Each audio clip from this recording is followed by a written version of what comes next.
There's a moment that changes everything. It's the moment you stop bending. Stop apologizing for taking up space. Stop dimming your light so others feel comfortable in their darkness. And the strangest thing happens. People don't celebrate you. They resent you. Your growth becomes their mirror. Your strength exposes their weakness. Your clarity reveals their confusion. And suddenly, without saying a word, you become dangerous. Not because you're violent, but because you're awake. Maybe you're experiencing this right now. You started thinking differently, questioning things you used to accept without a second thought, setting boundaries where you once had none. And the people around you, they started acting strange. The jokes felt sharper. The concern felt like control.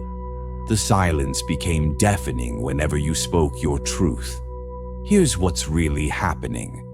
Your mental evolution threatens their comfort zone. And Friedrich Nietzsche understood this better than anyone. He knew that when you decide to build a truly powerful mind, not just confidence, not just positivity, but real inner strength, you become a walking disruption to everyone still living on autopilot. You expose, without even trying, the comfortable lies people tell themselves. Think about it.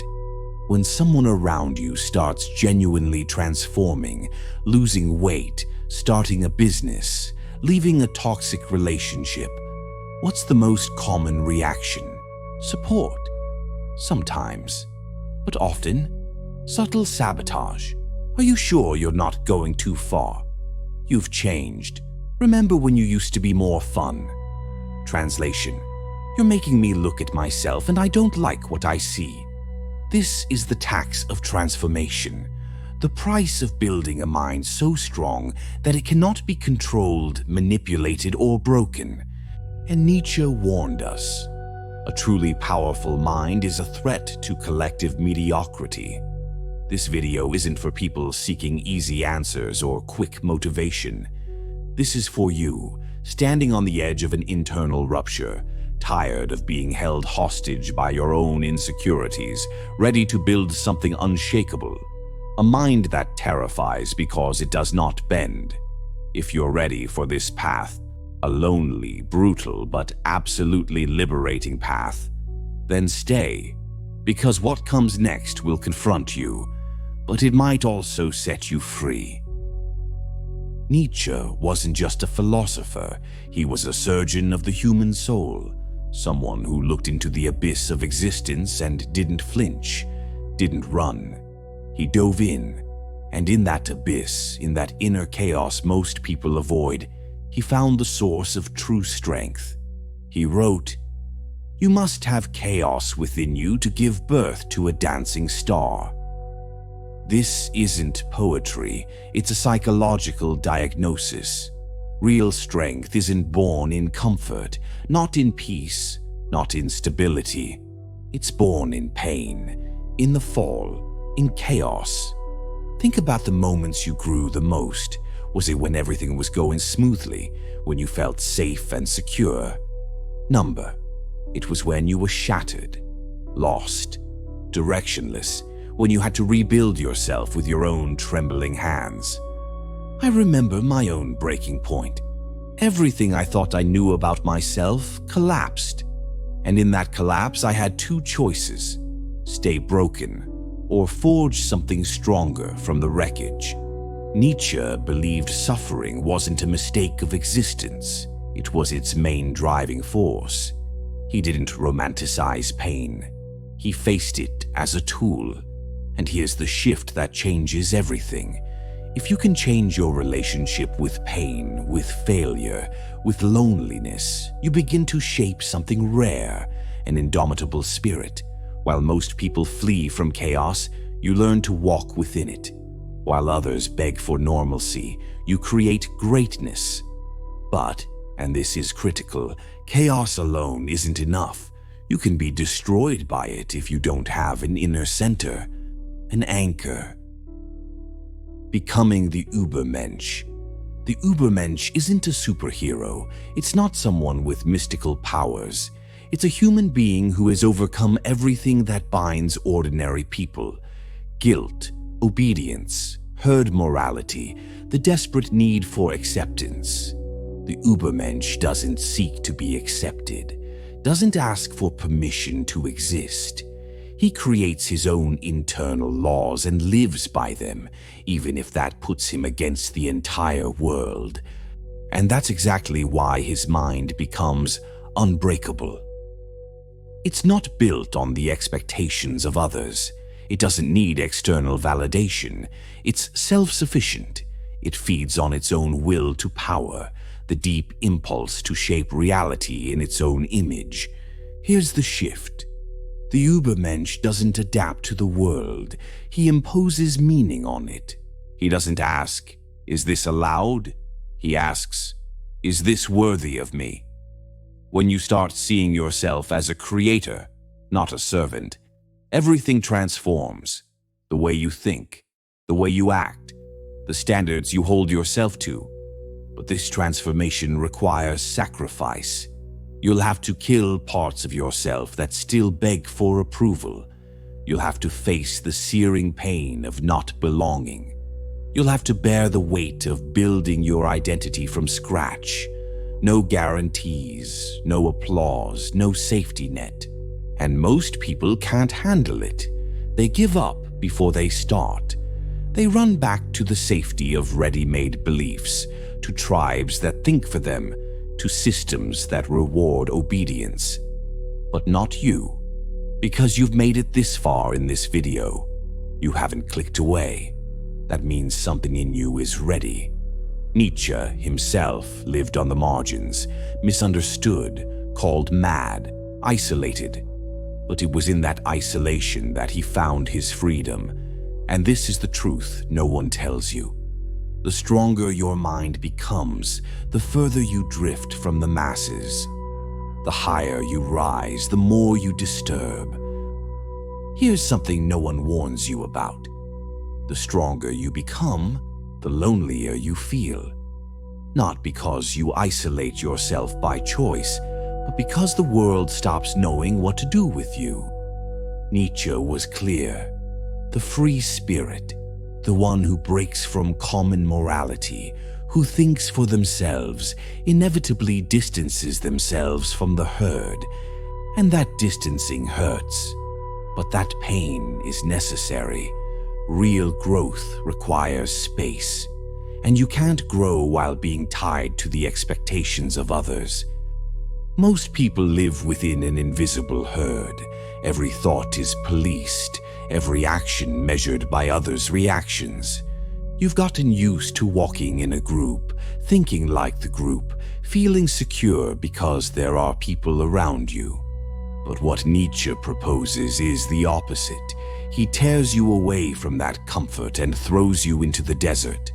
In that desert, there's no applause, no praise, no guide. Just you, your doubts, your traumas, your fears, your desire to give up. And that's where the real test begins. What will most people do? They'll run back, hide behind their masks, pretend they don't feel, don't think, don't see. But if you truly want to become someone no one can break, you'll have to stay. You'll have to endure the silence that reveals who you really are.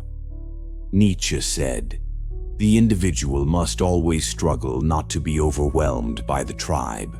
If you try, you will often feel lonely and sometimes scared, but no price is too high to pay for possessing yourself." Possessing yourself, the rarest achievement anyone can attain.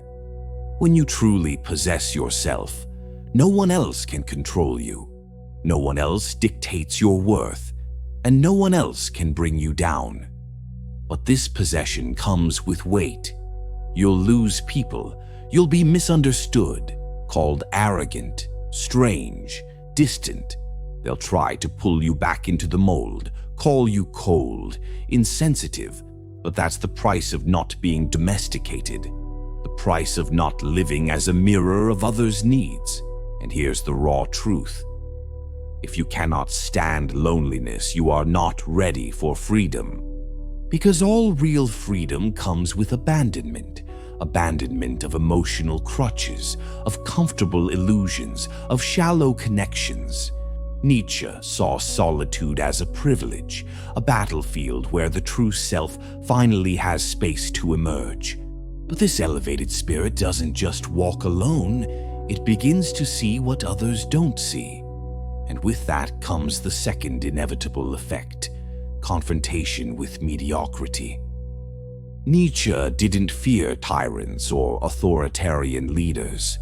What he feared, and denounced with philosophical fury, was the subtle, corrosive power of collective mediocrity, that invisible system that keeps everyone leveled down, that punishes those who dare to think differently, that rewards obedience and disguises cowardice as virtue.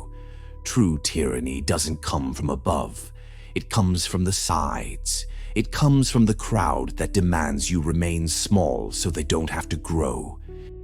When you start to stand out, when your mind becomes sharper, your spirit firmer, your presence more uncomfortable, you begin to disturb. Not because you're doing something wrong, but because you're doing something rare. You're breaking the mold. And society hates those who break molds. Nietzsche called this slave morality. A morality built by those who, unable to achieve greatness, decided to invert values. They transformed strength into arrogance, ambition into selfishness, independence into coldness. They created a moral system that protects the weak and condemns the strong, not out of compassion, out of resentment. Because the weak don't want to be saved, they want the strong to be destroyed. That's why when you start to liberate yourself, they begin to attack you, sometimes directly, sometimes subtly, with looks, silence, irony. But the message is clear. Go back to the group. You're making us feel small. And you are, unintentionally, just by being who you are. Mediocrity doesn't attack with force. It attacks with numbers, with consensus, with the weight of repetition. It'll try to make you doubt yourself, make you think you're wrong for not fitting in. It'll use every social tool, from shame to exclusion, to make you lower your head. And this is the moment many give up, because they can't bear to be the strange one, the difficult one, the arrogant one. But Nietzsche would give you another name: necessary. Because while the world revolves around recycled ideas and comfortable truths, it's the strong individual who brings the necessary discomfort for something new to be born. Your difference is the spark of transformation, but it's also the target of resistance. Being strong, thinking freely, living autonomously, all of this is an act of war against collective mediocrity. And like any war, it requires weapons, mental weapons. You made it this far. That already sets you apart.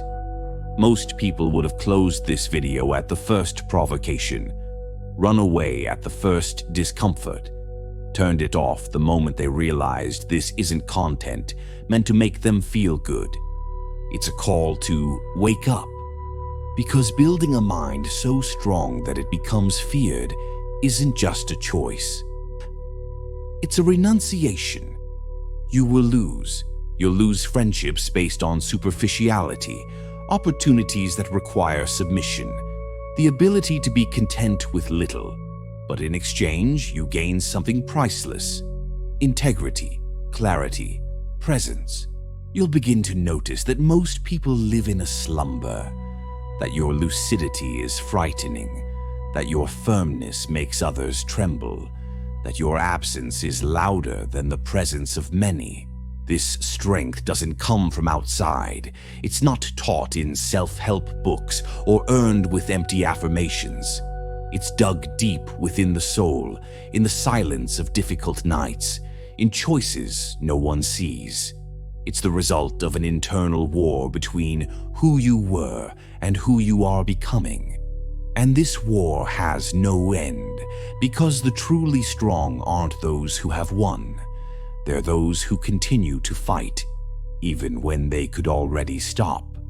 Nietzsche didn't want to create followers. He wanted to provoke internal earthquakes.